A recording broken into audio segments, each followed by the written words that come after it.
Welcome to a finals edition of the WNBL show, and we are going back to our OG. My former co-host is back again. Hi, Timmsy. How many years ago was that? Yeah, I think it was... Out in Essendon? Yep. We were doing our own thing. And copious amounts of notes. Oh, so many notes. And not enough time to get through them all. No. But boy.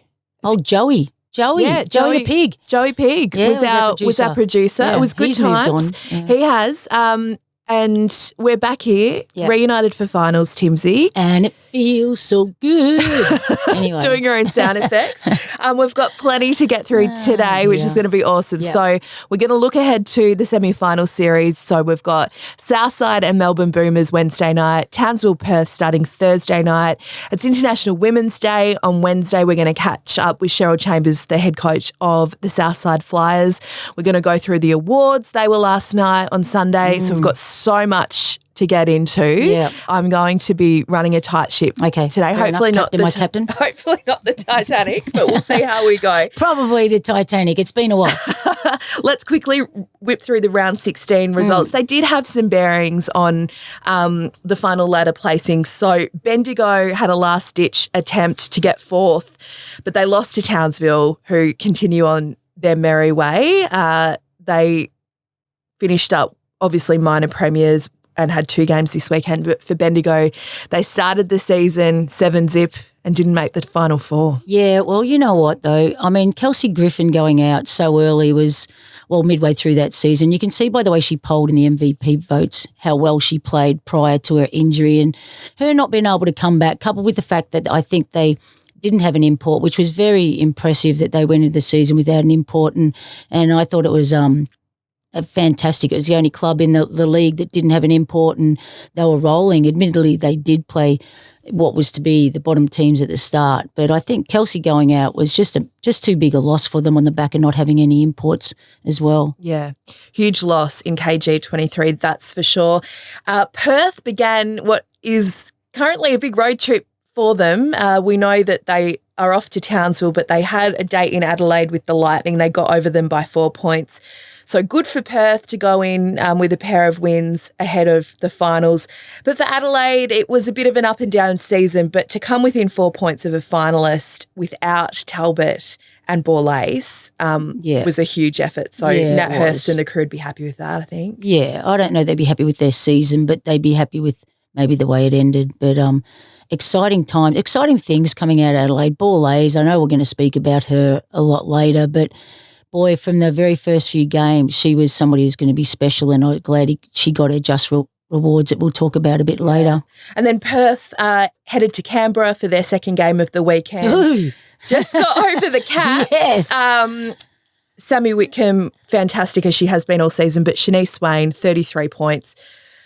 She's been incredible. She's been a huge shining light for the Caps. Yeah, there's been a few. Obviously, Jade Melbourne as well. And, little parts have come together nicely for them. They obviously don't have the record on the board at the end of the season. But what struck me about that game was the crowd. Their last game, they got no hope of going anywhere, but they were loud, vibrant, and it just looked like a really good atmosphere in their last home game. They had their awards after the game on Saturday night, and they actually awarded their 6th player of the year to the home crowd, which was such a nice touch.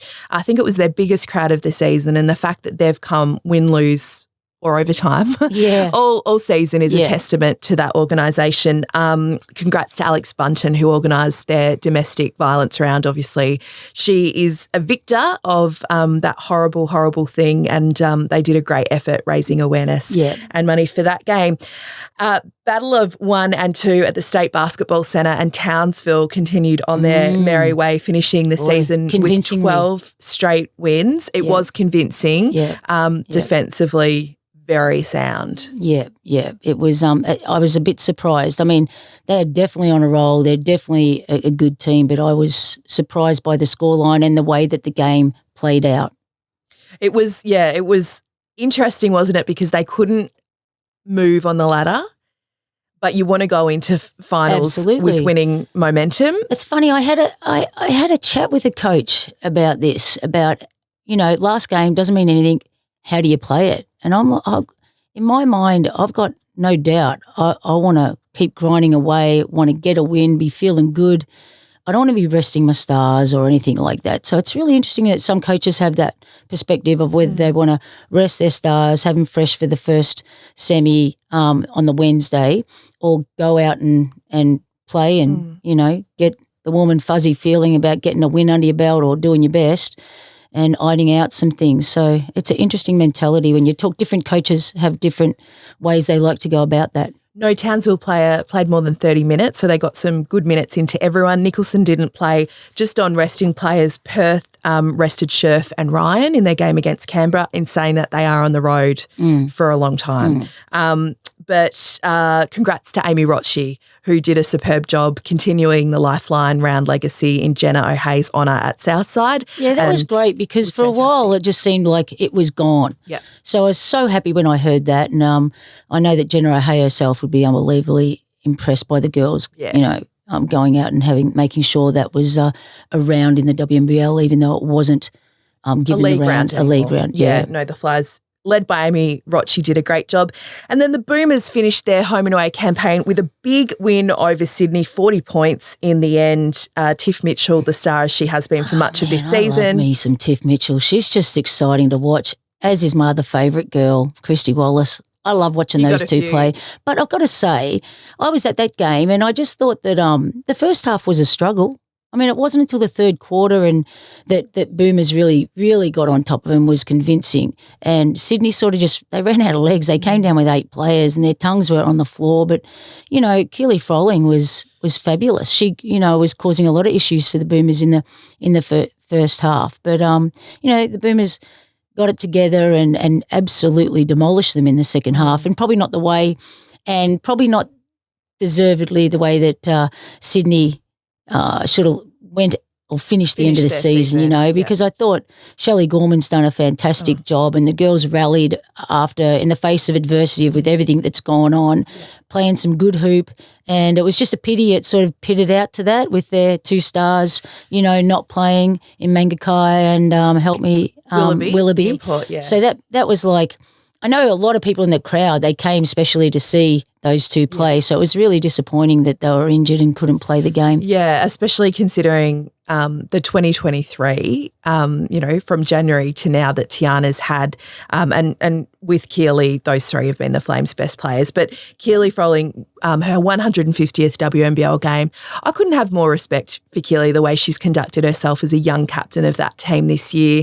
Had a double-double on Sunday, and she's had a lot of those this year.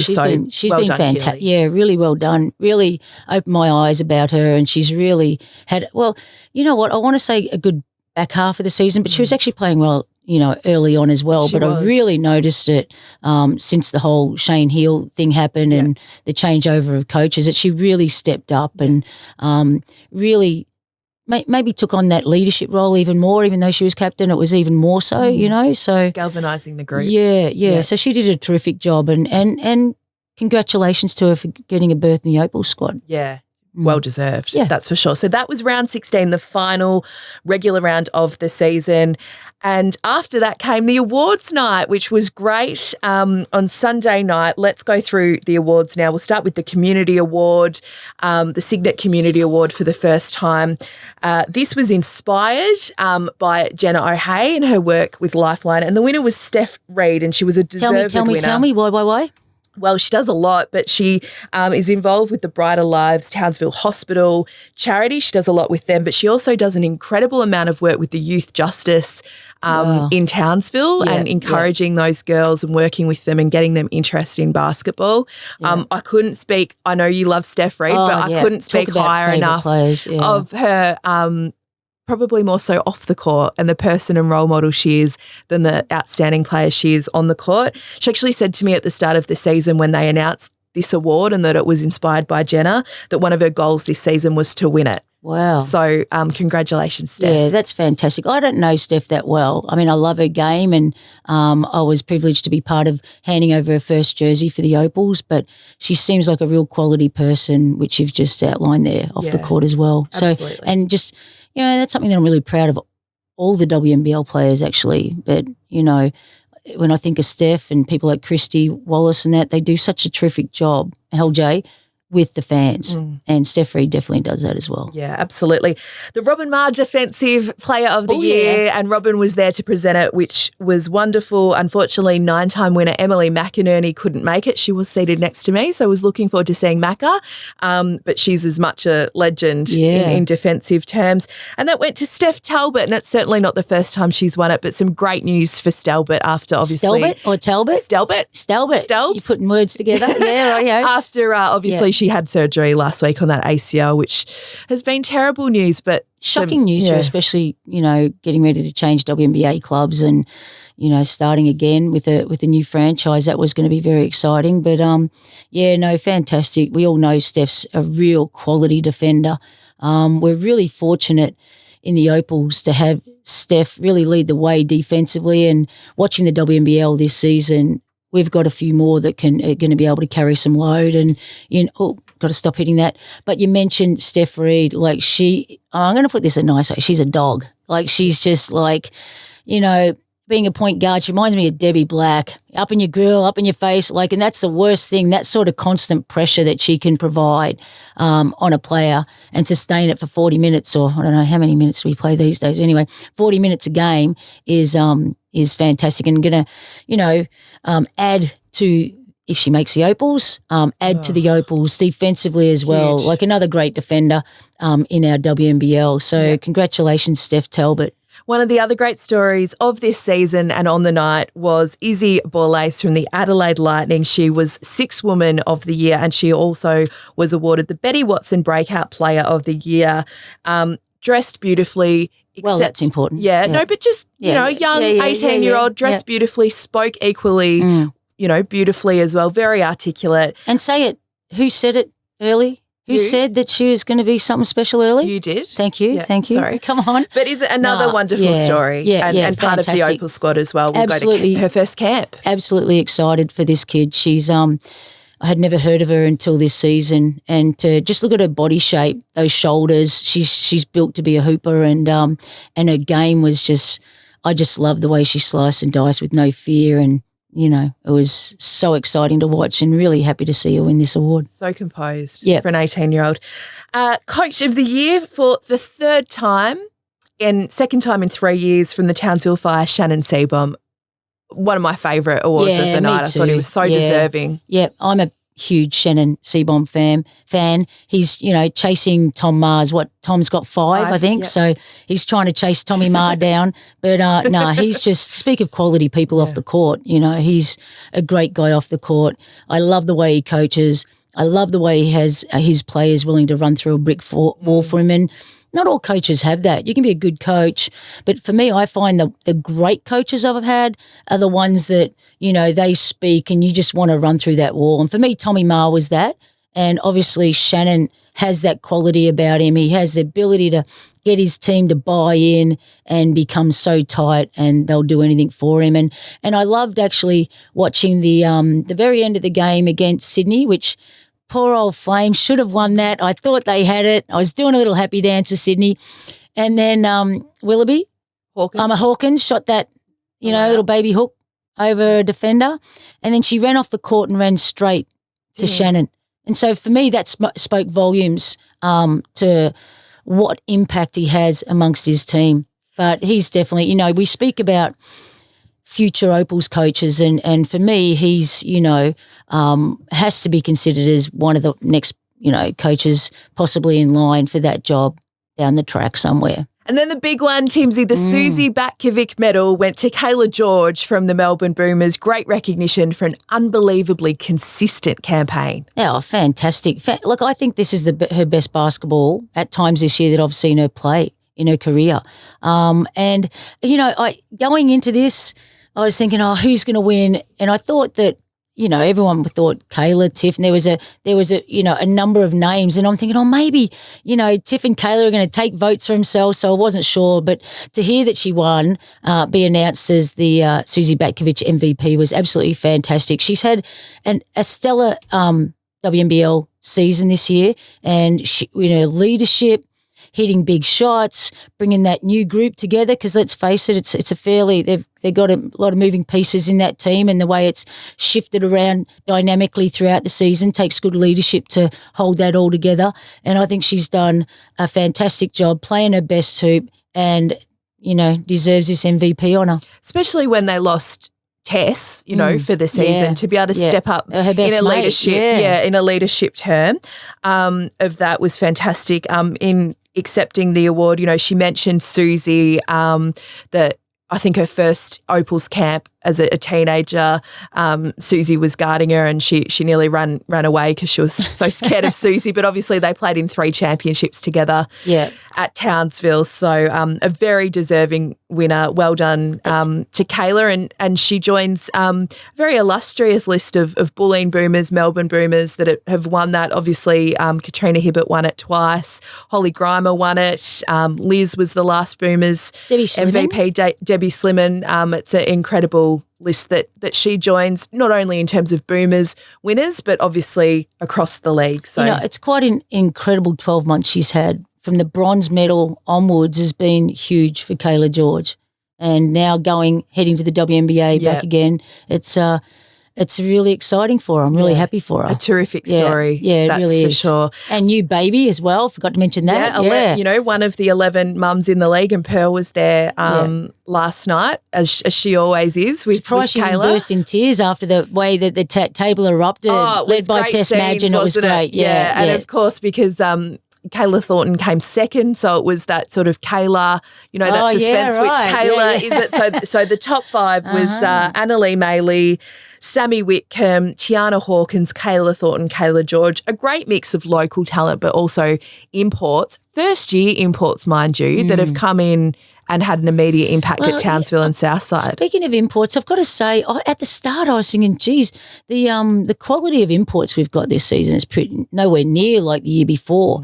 But as the season's evolved, they've really, like Thornton from Southside, she came on and straight away it was like, wow, dynamic. I think it was the first play of the game against Adelaide in round 1. This kid's a real deal. Yeah. But watching some of the other imports, it took them a while, I felt, this season to find their feet, and then to suddenly say, oh, wow, there's actually some really good imports in this WNBL season now. I spoke to Shannon pre-season about imports because, I do like Samuel though, Samuelson could be my favourite player in the league, but he looked for experience, and they had imports last year that probably didn't reach the potential that they wanted. They don't come much more experienced than Tiana Hawkins at Washington, and then Samuelson is just internationally, she was great, primed. Especially early on for them. She was really solid. They've been fantastic. We spoke about Willoughby at Sydney. She's been solid for them. I think Ray Burrell, had a good season for Canberra. Obviously, they only won a couple of games, but really consistent. The one that I had to do the big turnaround with was Robbie Ryan. Now, admittedly, she was in the SBL, but when at the start of the season was like, good Lord, what's happening here? Is this going to be an area that they're going to struggle with? But, boy, that kid really, the back half of her season's been phenomenal, and she's really, become a real important piece of that Perth Lynx outfit, which I know we're going to touch on shortly, and I'll probably ruin that. No, not at all. But it's a terrific story because, we don't forget that Sammy Whitcomb came from the State League. She actually couldn't get a contract with the Western Waves. True that. And who coached her at the State League? Ryan Petrick. So you're right, because I think round 1, and we've spoken about it on the show before, she was pickpocketed by Wally in the first play of the season. Oh, it was more than round 1. It went pretty deep, and then suddenly, I think after Christmas, she just turned the corner. And I must admit, I reckon she got herself into a bit better shape too. Like her basketball shape is really good now. And I don't know it was quite that at the start. But it's a hard import role to fill when you had Jackie Young and Marina Mabry previous season. And that's what makes Perth's season so impressive, I reckon. And we'll talk about hold fire, Timsy, because we'll talk about that in the preview. But it's been incredible. Let's quickly finish up. No, that's all right. Let's quickly finish up with our awards wrap, and we'll look at the All-Star, the All-WNBL team, starting with the second team. So the team was Lauren Scherf from the Perth Lynx, Steph Talbot from the Adelaide Lightning, Lauren Nicholson from Townsville Fire, Melbourne Boomers Tiff Mitchell and Jade Melbourne from the UC Caps, a real mix of young talent, consolidated talent and import talent. Yeah, well, there is an import rule though, so we can't forget that. I believe there's only so many imports allowed to be named in the All-Star 5. Should there be? I don't think so. Yeah, but I mean you'd have to do a fact check, but that's what somebody told me the other day, which sort of caught me by surprise. But I can't think of anyone else. Look, I can actually, and we can talk about both either. I think the only person I thought was unlucky not to fit somewhere, but I don't know who to take out, was Steph Reid. Steph Reid, yeah, probably Steph Reid and Chloe Bibby for me, but you can have 5 all WNBL teams. With the amount of talent this season, let's take a look at the all WNBL first team. Kayla Thornton from the Southside Flyers, Christy Wallace and Kayla George, of course, from the Melbourne Boomers, Tiana Hawkins from the Townsville Fire and Perth Lynx, Sammy Whitcomb. I think it might have been the 3rd or 4th all WNBL team for Sammy. Been incredibly consistent, but my goodness, some amazing Imagine talent. Those two teams going at each other. I'd like to see that. Roll the ball out, let them play. Let's go. Yeah. At the start of next season. No, all, just winners. And as you say, there's been so many good stories and quality players around the league. There's, but I can't fault those two teams at all. There's not a player in there I don't think deserves to be there. And just on Jade Melbourne in the all-second team, wonderful news last week with her re-signing at Canberra for the next 2 seasons. Well, that's disappointing. I was hoping she was going to come down to Melbourne. Play with the Boomers. Jade Melbourne at Melbourne. Jade Melbourne at Melbourne Boomers. She's changing her name to Jade Canberra. Oh, well, let's hope not. Good things have happened under Jade Melbourne. That could be an April Fool's social media content for the Caps. Good on her. Lucky for the Caps. Fantastic. I'm sure there's a lot of teams out there wishing that they had young Jade Melbourne. To me, she's like Christy Wallace, and that's so exciting to watch. Still so much to learn for both of them, but just loving their journey along the way. Now on the WNBL show, it's time to catch up with this week's special guest. Well, it's International Women's Day on Wednesday this week. Timsy, of course, will be together doing an event for She Hoops. Make sure you register and join us. Absolutely. But wanted to chat to one of our long-time female coaches in the WNBL. She's the head coach of the Southside Flyers and she joins us from training right now. Welcome, Cheryl Chambers, and happy International Women's Day and Finals Week. Yeah, thank you. There's a lot on today. Very exciting. There's a lot on this week, that's for sure. But let's talk about International Women's Day for female coaches in the WNBL this season. Yourself, you've been a veteran of the coaching. Nat Hurst and Kristen Veal, first-time coaches in the WNBL this season. And then Shelley Corman made it 4 with the Sydney Flames. So it's been great representation to have the 4 of you. Yeah, it's fantastic and great to have, especially Shelley after her stellar Opal's career and her career as basketball. It's great to have her in this year, and Nat and Veely, when I first started coaching, there were just young kids on the block, so I'm showing my age. Shez, how many years I should have done my homework, but clearly not the astute journalist, but how many years have you been coaching? I think it's around 16. Wow. So I think I had nine or so years at Bulleen and then also all the Boomers, 3 years in Sydney, and this is my 4th year here. And it's incredible because that is the age in total of your youngest child, Georgia. And when I started covering the WNBL, you just had Georgia. So it's incredible to think of it in those terms. The other thing I love about you and the Flyers as we celebrate International Women's Day is you've got an all-female coaching panel at the Flyers with Karen Mitchell and Hannah Lowe joining you this year. How important is it for you to be able to promote other women and Victorian women on your coaching panel? I think it's really important. I mean, we as females, probably a little bit different now, but I think sometimes we're intimidated by bringing other females in because you think that they're going to take a spot where, I think we should be embracing them and bringing as many female coaches on as we can and giving them opportunities. Is that something that was a conscious decision by you, that you really wanted to, help with the women's movement along a bit in regards to coaching? Oh, look, I've had male assistants before, so it's certainly not me against having males or anything like that. But definitely, there are 2 young coaches in Victoria have been doing great things for the under-20 state team. So it seemed a great opportunity to bring some women in and give them some development. And they've probably got a little bit more than they expected with Snelly. I mean, she was here until up a week before the season. So both of them have stepped up and did a fantastic job. We look around the league, and Shelley obviously promoted from assistant coach to head coach at Sydney this year. Christy Harrower, which we were talking about off air, Timsy, amazing to have her in the league as an assistant coach. And then, you talk about all these Olympians, obviously, Shelley, Christy, Nat Burton at Perth, and then we've seen Docky at Bendigo and Zoe Carr as well. I hope I haven't missed out. And you mentioned Snelly. And Snelly, obviously, before that. So you're right, yeah. But there's some great representation, which is wonderful to see when we do see the benches, whether you're at a game or on the broadcast. It's great to see those familiar and successful faces. Yeah, it is, and I think there is something different about having played. I think you look at the game a little bit different. I'm not saying you have to play, but it really is that experience and that ability to understand what the players are going through and all the different tweaks. It's much easier if you've played, so it's wonderful that we're getting all those ex-players involved. It is finals week. Semi-final series start this week, tipping off Wednesday night at the very venue you're at now, the State Basketball Centre, the second on the ladder. Southside Flyers with home court advantage against the third-placed Melbourne Boomers. It's going to be a bumper semi-final series, the two teams. Timsy, Shez, you've beaten the Boomers, you've swept them 3-0 during the regular season, but it's a new season now in this semi-final series.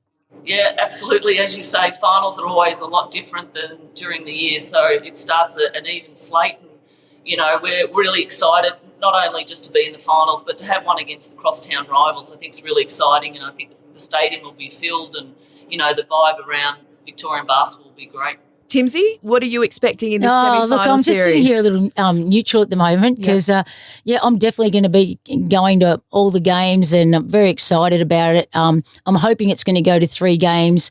And, I was speaking to some basketball friends yesterday and we just can't pick it right now. I know Cheryl doesn't want to hear that, but who's going to win that, best of 3 series is a tough one to pick. And, prior to last week's game against Townsville, I thought, maybe Southside will get this. And then after watching him play against Southside, at Townsville, sorry, Cheryl, I thought, maybe Melbourne Boomers, can get it done. And then a few weeks before that, I thought, Melbourne Boomers are going to win the championship.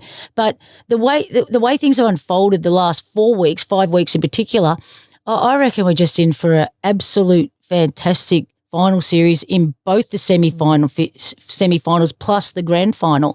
So for me, I honestly, not just because Cheryl's here, I can't pick this one, but I can say I think it'll go to 3. Well, that's what we hope as spectators. Shez will be hoping it's 2. Cheryl, before we let you go, because you are very busy, it's 48 hours out from game day, I want to ask you about Kayla Thornton, because the Flyers in their 4 seasons haven't always had an import, but when you get an import, you pick a goodie. We know you did in your first season with Mercedes Russell, who was an absolute hit. Kayla Thornton's been fantastic. She was runner-up in the Susie Batkovic medal and made the all first team as well. Tell us a bit about how great Kayla's been on and off the floor. Oh, look, you can see it in the way she plays. She's just a personality and she really wants to win. And the good thing about her is she values defence so much. So she helps our team and, over the last 5 or 6 weeks, I think she's really helped driven the defence of our team and making sure that we're up and at them and playing hard. She's happy to score, but she's certainly happy to distribute the ball as well. So, and as you could probably get, she's a bit of a card around and she gives us a fair few laughs around the team, which is great. Yeah, she's been absolutely fantastic. And I just love the fact that, sometimes you get imports who come over and they expect to play, almost 40 minutes. And if they're first subbed off, they'd go, they wouldn't be impressed. But I just love that you've thrown everything at her. Like, some minutes here, sometimes she sat, nearly more than half a quarter or whatever. And she just, has been such a great team person. And I thought that when Jacko was there, Jacko's leadership really shone through, like the value to that team and everybody accepting their roles. And now Jackson's gone. I don't know because I'm not in the inner sanctum, but it seems like she's really stepped up with leadership duties and keeping everybody accountable and on track. Yeah, she has. She's an absolute pro. Yeah. I mean, what you see is what you get. She wants to win and it doesn't matter what her role is in amongst that as long as we get the wins. If it means that she plays a defensive role or if we go to a different player, she doesn't mind. She's just happy to play the role, which is, as you say, it's quite refreshing and really nice to work with. And I love a muscle flex. Yeah, at the end, and the stare there, it's like cracks me up. If I'm the opposition, I'm thinking, I hate it. But from a spectator's point of view, loved it. Yeah, she's brought so much to the league. Cheryl, it's been an incredible coaching journey today in the WNBL. You took Bulleen Boomers to their first ever grand final. You won a championship with Sydney, and you now take the Flyers to a third final series in 4 seasons at the helm. We wish you all the best in the upcoming semi-finals and perhaps a grand final series too. Thank you so much for your time today. Thank you, girls. Have a good day. It is finals time, Timsy. Let's get into a preview to finish the show. It's been great to have you here. We've got through so much, but let's get to the real stuff. Let's get to it. We'll start with the semi-final series between the Southside Flyers and Melbourne Boomers 2v3. Arch rivals. They play for your cup during the season, which Southside swept 3-0. Game 1 at the State Basketball Centre Wednesday night.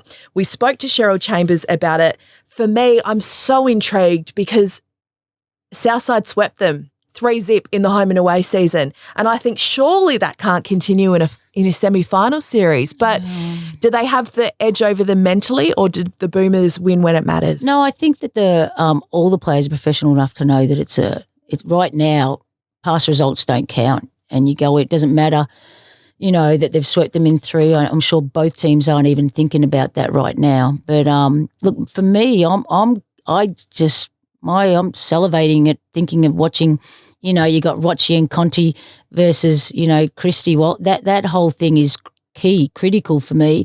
How Christie handles the two dynamic duo guards coming out of the whole 40 minutes of the game. So I'm really keen to see that and see how Christie can involve herself in the offense as well at the same time.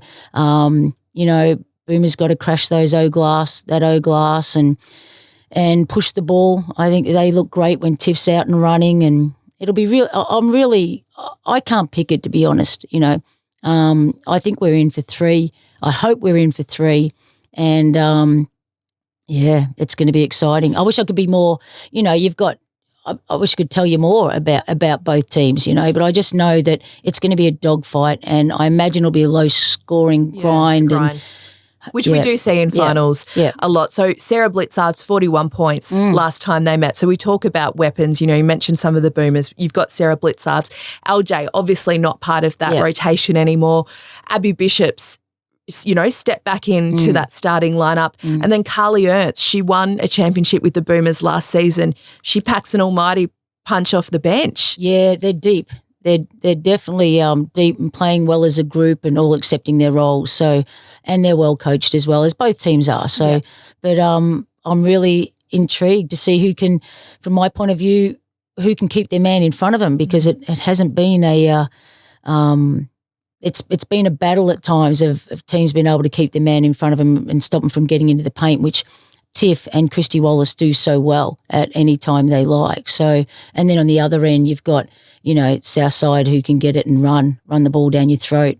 So another person who's had a terrific season as we wrap up our preview of Flyers Boomers is Mia Murray. She's been, you could say she's the recruit of the year, and it was announced on Sunday in the final round that she will be retiring at the end of the season.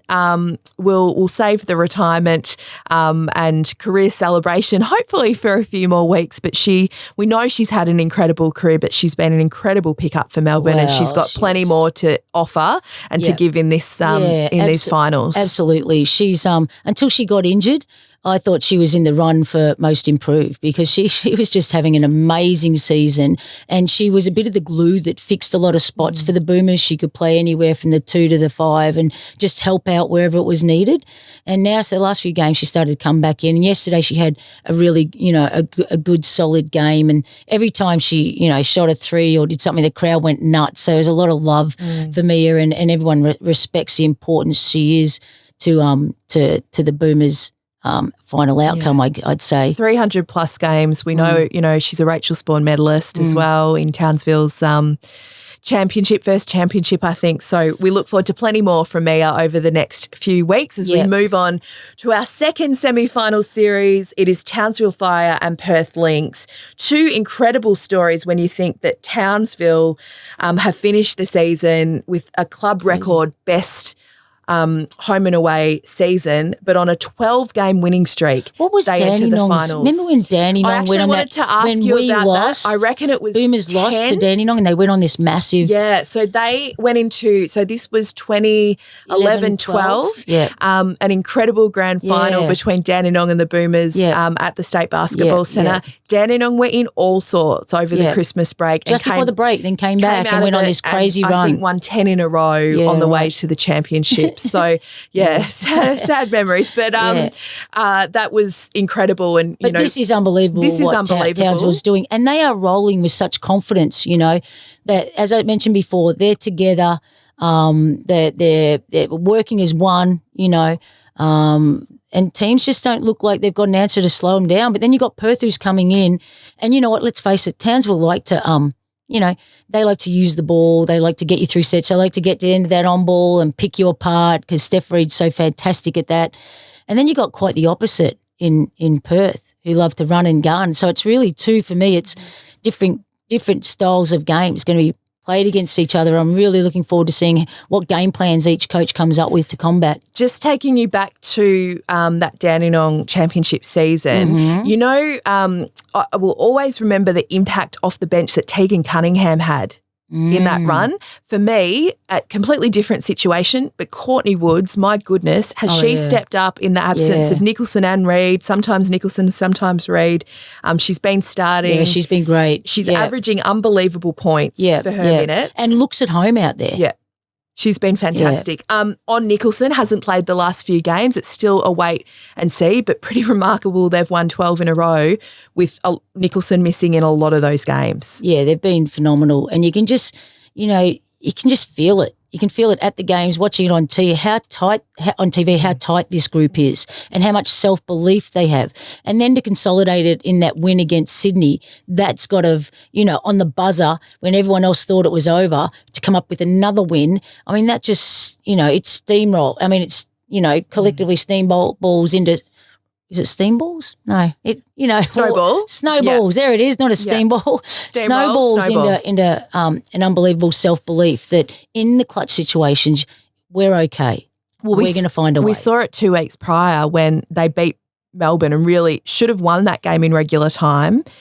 Didn't win. Didn't look like winning in the first overtime period, won in double overtime. So they've won in a variety of circumstances. But let's talk about Perth because I think they are one of the stories of the season. We know they made the grand final series last year with a star-studded team. They lose the 2 stud imports. They lose Darcy Garban. They lose Chibatoni, who was so important to that rotation. Yeah. They go 2-5 to start the season and they take 4th spot. I know, it is. It's amazing. And as I said at the start, it was like, what are they doing? What Perth are really tightening the budget, the purse strings this season. What are they throwing out here? But I have been so pleasantly surprised. And as we mentioned earlier, that Robbie Ryan looked like a bust at the start, but boy, she's critical for them now, in my opinion. She needs to have the same impact that she's had the last 4 to 6 games in this Townsville thing if they're going to be a chance of beating, Townsville. Wow, that is an incredible statement given where she came from. We spoke about it earlier. What about Bibby? Bibby and Atwell. So Bibby returns after playing at Dandenong prior to college, has an unbelievable season. Atwell, a sharpshooter. But it is her first WNBL, first pro season after college. 2 wonderful recruits. Yeah, no, Bibby's she really surprised me. And what I liked about Bibby is that she had a real run of great games. Like, she was like, wow, we all set up. She made the Opal squad. Then I think she got a little bit injured or went a little bit quiet, and she's just come back, and she's finishing the season as solid as she started. So, and then Atwell, she keeps surprising me every game. I see new things about her that I didn't realise. Well, she's legit, So, I mean, when you sit back and think of the big picture, it's really exciting for the Opals. I mean, I know we're talking finals here, but it's unbelievably exciting for the future talent of the Opals that are coming through, that have shone through this WNBL season is fantastic. But I'm not sure whether that Townsville versus Perth game will go to 3. I kind of feel it'll go to 2. In Townsville's advantage? Yeah. I think the home court advantage for Townsville is huge. They're expecting almost 4,000, a crowd of 4,000 there on Thursday night, and they've bettered their crowd every week. So we know from when they won championships a few years ago and when Bendigo did, when you're a regional town and you've got that community support, it's huge. The cowbells, we talk about six women, that's their crowd. So I think it's the biggest home crowd advantage in the WNBL. Yeah. But Perth's, it'll be interesting to see how many Perth get to their final series, whether they'll actually have a big home court advantage as well. Like Townsville will have. Game 2 Sunday afternoon in Perth, so a great way to spend your Sunday, get out and watch the links. Be fantastic. And of course, catch all the action on ESPN. I've got to say, KO9 now. Petrick has done a fantastic job too. Like, we talk about Shannon, but what he's done with his team has been phenomenal as well, with not huge recruiting names and, like you just mentioned, how they've come together. And, I thought he had a really, good season as well. Well, I'm looking forward. Fan of his too. Me too. I'm looking forward to the coaching battle between Shannon Seaborn and Ryan Petrick. Two really wonderful, great young coaches, Australian coaches. Timsy, it's been a pleasure. Thanks for stopping by. Can't wait for the finals. No, can't wait. Oh, we're just going to be so spoiled. Can't wait for games 1 and game 1 of both series, Wednesday, Thursday, game 2 on the weekend, and game 3, if required, next week. We'll be back to wrap it all up and look ahead to the best of 3 grand final.